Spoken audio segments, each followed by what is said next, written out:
Good evening all of you.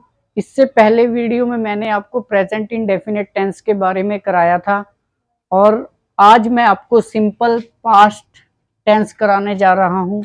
ठीक है ना। फर्स्ट मैंने लिखा है आई। अगर इसको सेंटेंस को प्रेजेंट में बोले तो यहाँ पे आएगा आई एम अ टीचर। क्या आएगा बेटे? I am a teacher. यदि इसी को पास्ट में बोले तो क्या आएगा? आई के साथ मेरा वॉज आएगा, यानी कि आई वॉज अ टीचर, मैं एक टीचर था।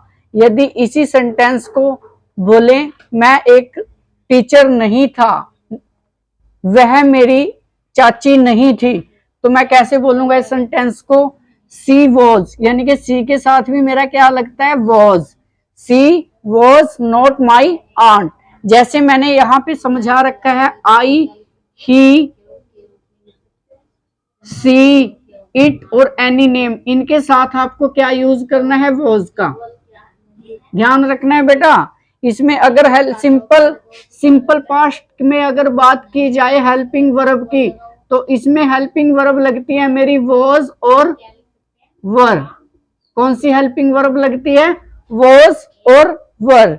और यहाँ पे मैंने क्लियर कर रखा है आई के साथ वॉज का यूज होता है और ही के साथ भी वॉज लगता है, सी के साथ भी वॉज लगता है, इट और एनी नेम ऑल थर्ड पर्सनों के साथ मेरा वॉज यूज होता है। ऐसे ही जितने भी मेरे प्लूरल है, जैसे वी बोले वी के साथ वर लगता है, यू के साथ भी वर लगता है और दे के साथ भी वर लगता है। ऑल प्लूरल जितने भी हुए उन सब के साथ आपका क्या लगता है? वर का यूज होता है बेटे। ठीक है। अब मैं यहाँ पे सेंटेंस कराता हूं।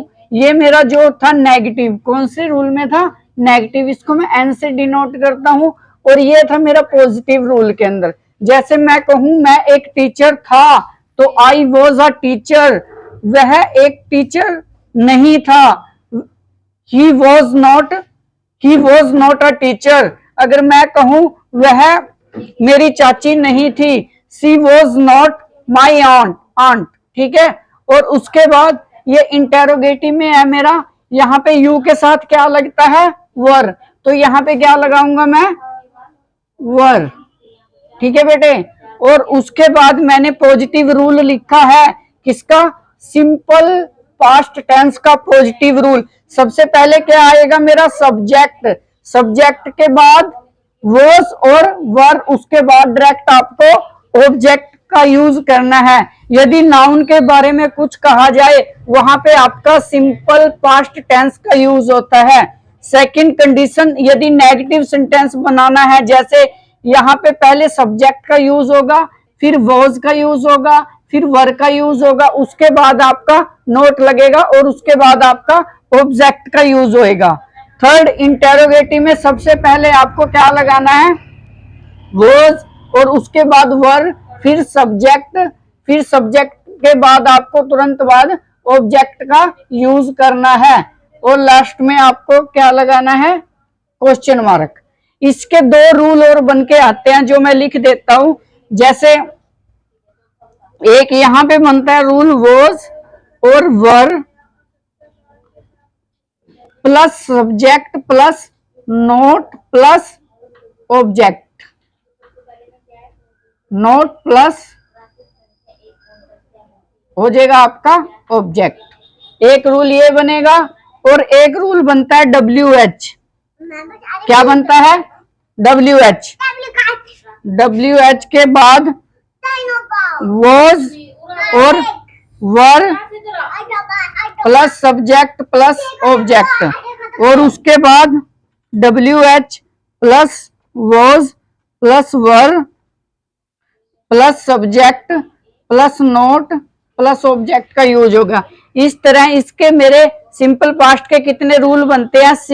6 रूल बनते हैं। ठीक है ना। इन 6 रूलों को आपको अच्छी तरह से लर्न कर लेना है। सबसे पहले आपको क्या करना है कि वॉज किस किस के साथ लगता है, सबसे पहले आपको ये कंसेप्ट क्लियर होना चाहिए, तभी आप एरर फाइंड आउट कर पाओगे। अदरवाइज यदि आई के साथ आपने वर का यूज कर दिया तो आपका सेंटेंस गलत हो जाएगा। लेकिन एक सिचुएशन के अंदर आई के साथ वर का यूज भी होता है, जिसमें ये खास में ये होता, खास में वो होता, तो वहां पे आई के साथ आप वर का यूज करते हो।